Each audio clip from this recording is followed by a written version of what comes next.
해장으로서 항로의 보존과 개성이라는 주제로 준비해 주셨습니다. 우리나라 해장법 권위자이신 김진인 교수님을 큰 박수로 맞이해주십니다.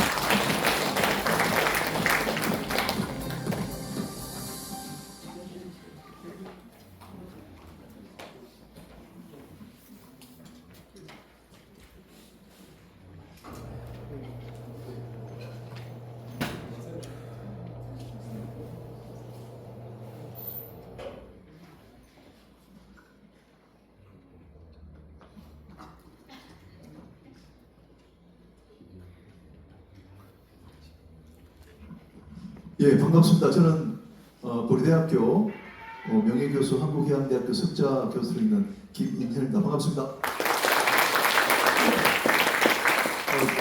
우리 반가운 선배님들, 북한님 반갑습니다. 오늘 제가 맡은 부분은 해양문화유산으로서의 항로의 보존과 개성입니다. 제가 이 주제를 받고 정말 이거 어떻게 좀 써내 가야 되나 상당히 좀 막막했었습니다. 이런 주제는 또 책 같은 것도 없고 논문도 없어가지고 제 나름대로 좀 독창적으로 한번 이렇게 써봤습니다. 저도 선장으로 있었고 또 배순태 회장님과는 또 오랜 또 인연이 있었기 때문에 그런 중심으로 한번 써봤습니다. 제가 또 법학자이기 때문에 어떤 법적인 근거 또 제도도 한번 터치를 해봤습니다.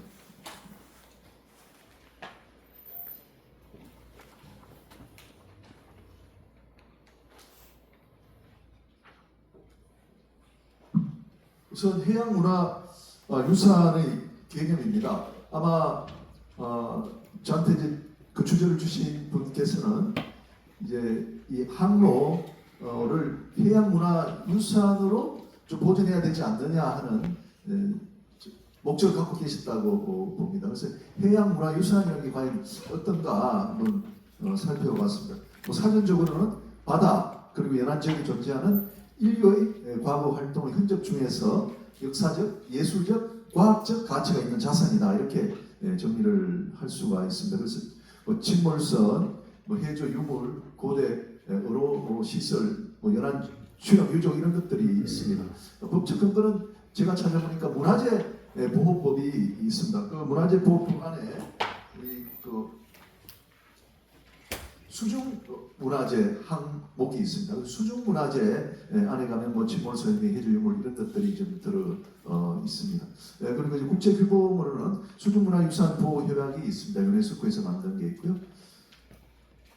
그런데 그럼 항로는 과연 이제 그 문화재 보호법의 보호 대상이 되는가 하는 점을 이야기를 해야 됩니다. 그런데 지금 침몰선, 해저 유물 등등은 이제 전부 다 유형이죠, 그죠? 손으로 만져지기는 실제가 있는 것들입니다. 그런데 이제 항로라는 것은 아까 김성준 교수님께서도 몇 개 보여주셨습니다만은 그냥 우리가 가상으로 존재하는 겁니다. 배가 이제 다니고 나면은 그게 항적이 만들어지고 그것을 우리가 이제 항로라고 이제 부르는데 항로라는 게 항상 일정하게 그 자리를 배가 또 지나갈 수 있는 것도 아닙니다. 그 넓은 바다에 우리가 줄을 쳐가지고 여기 항로 1번 또 항로 2번 이런 식으로 할 수가 없기 때문에 제가 볼 때는 항로라는 것은 이게 무형이다라고 생각이 듭니다. 좀 빠르게 하라고 하시는데 그렇게 하겠습니다. 그래서 제가 볼 때는 항로는 문화재 보호법의 보호 대상은 아닙니다. 그렇다면 우리가 이 항로가 소중하다고 우리가 느껴진다면은 특별한 법을 만들어 가지고 우리가 이제 보호해야 될 겁니다. 제가 아는 한도에서는 제주 해녀 문화 보존 및 전승에 관한 특별법이 있습니다. 제주 해녀의 문화를 개성하기 위해서 우리가 특별법을 만들어서 갔기 때문에 제가 결론적으로 말하면은 우리 항로도 항로 보존에 대한 특별법을 만들어 가지고 좀 전승해야 되지 않나 이런 결론을 가지고 있습니다. 몇 가지만 좀 보도록 하겠습니다. 항로의 본질은 바다와 배의 만남이 만드는 바닷길이다 이렇게 또 볼 수가 있고요. 우리나라 역사에 남는 것들 중에 좀 자세하게 되어 있는 것은 서흥의 고려도공에 나온 그런 항로입니다. 영파에서부터 출발했는데 그 고려도공에 보면은 날짜별로 우리 흑산도 도착하고 그다음 백남도 도착한 날까지 날짜별로 그 이제 단임 일자가 나오기 때문에 거기다가 우리가 코스라인을 끄보면은 이제 항로가 만들어집니다. 서흥의 고려도공에 나온 항로가 우리가 알고 있는 가장 오래된 그런 단단한 항로가 아닌가 이렇게 생각이 듭니다.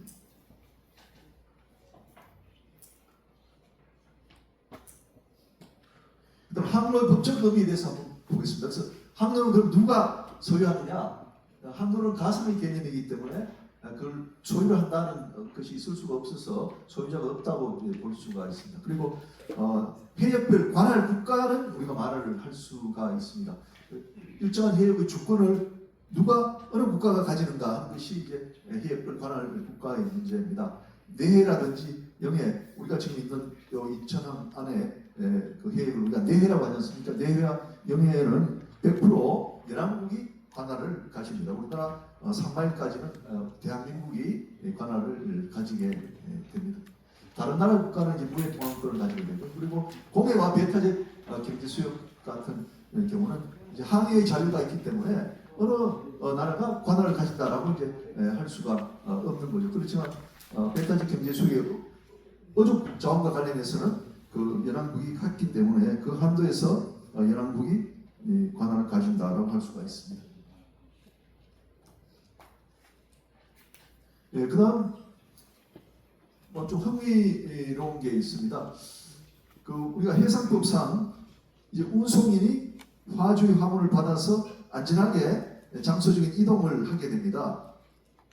그 항로라는 개념은 해상법에 나오지 않습니다만 장소적인 이동, 부산에서부터 LA까지 갈 때 실제적으로는 장소적인 이동하는데 그 장소적인 이동이 이제 항로로 이제 나타나게 됩니다. 근데 항로 때문에 뭐 책임을 지고 하는 건 없습니다만 다만 이제 안전함 제공 의무라는 것이 있습니다.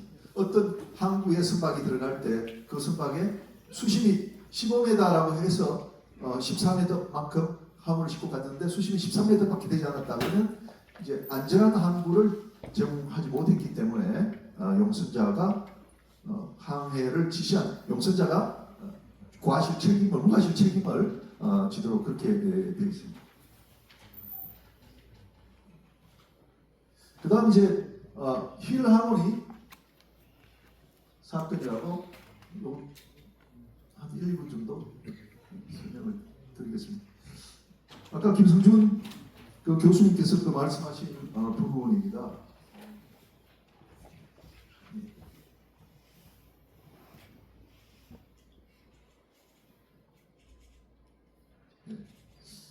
여기 이제 대권 항로 아까 이 말씀을 드렸는데 한 이틀 정도 이렇게 그 앞서갑니다. 요 힐하모니 사건이라고 요 사건에서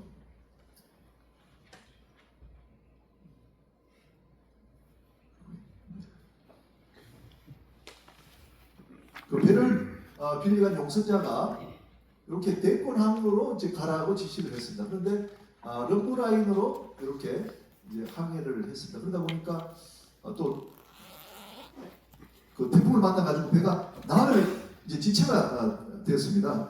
그래서 그 용선자가 선장의 사용자인 선박 소유자에게 나흘 동안 내 지시를 받지 않고 아래로 갔기 때문에 생긴 그런 비용을 나에게 지급하라라는 소송을 제기했습니다. 다시 한번 말씀드리면 이제 이렇게 럼버 라인으로 가는 것보다는 이제 대권 항로로 가는 것이 짧기 때문에 선장에게 대권 항해로 하세요라고 지시했는데 선장은 그렇지 않고 럼버 라인으로 이제 갔습니다.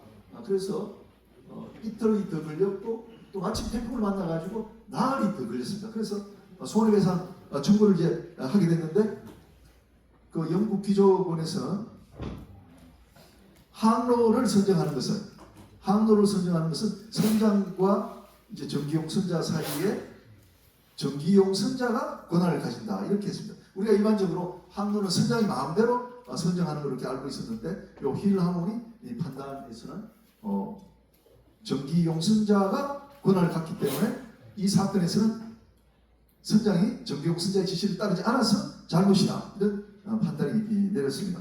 그래서 우리 같은 이제 선장들은 아직도 우리나라에서는 또 일본에서는 여전히 선장과 선박 소유자가 항로 선정권을 가지고 있다 이렇게 합니다.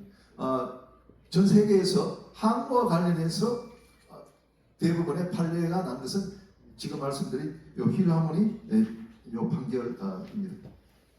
나머지는 뭐 제가 좀 생략을 하도록 하고요. 그 81페이지에 보존돼야 될 항로를 제가 조금 썼는데 콜럼버스의 항해 1분 내로 마치도록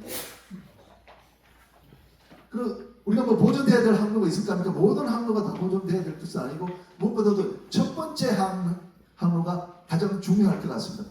굉장히 많은 어려움을 뚫고 항해가 성공이 되었기 때문에 그래서 첫 번째 항로가 중요한 것이 아닌가 생각이 들고 콜럼버스의 항해, 마젤란의 항해, 쿠크 선장의 항해 이것이 전부 항로를 처음으로 개척한 것이기 때문에 그렇습니다. 그리고 우리나라는 장보고의 항로 같은 것 할 수 있을 텐데 우리가 정확하게 항로가 어디인지를 잘 모르는 것들이 있을 수 있으면 대략이라도 우리 고스란히 끌 수는 있다고 보고 아까 말씀드린 이제 뭐 서문의 경우도 그렇고 특히 배순태 회장님의 이게 세계 일주 항로 1950년대에 있었던 것은 초기의 항로이기 때문에 모두 보존돼야 될 것이라고 이렇게 생각이 듭니다.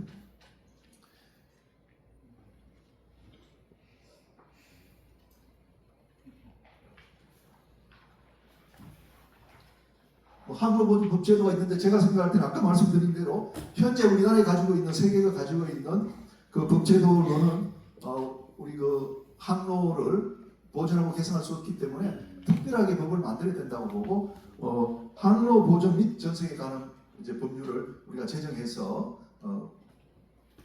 우리나라에 지금 개성되고 있는 배순태 회장의 1950년대 항로 그리고 그 전에 있었던 항로들을 다 보존 개선해야 되겠다. 그리고 그 항로라는 것은 해도에 그려질 때 아까 문화재로서 보존되어 있다. 그렇게 추가로 말씀을 드리겠습니다. 예, 감사합니다.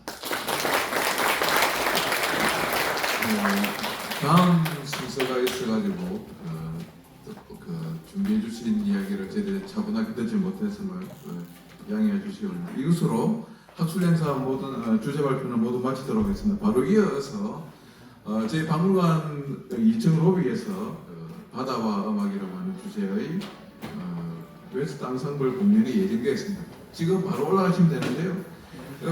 강당 문을 나가시면 바로 앞에 있는 엘리베이터나 한층이니까 계단을 이용하셔도 좋고 아니면 강당동 벗어나서 본관동에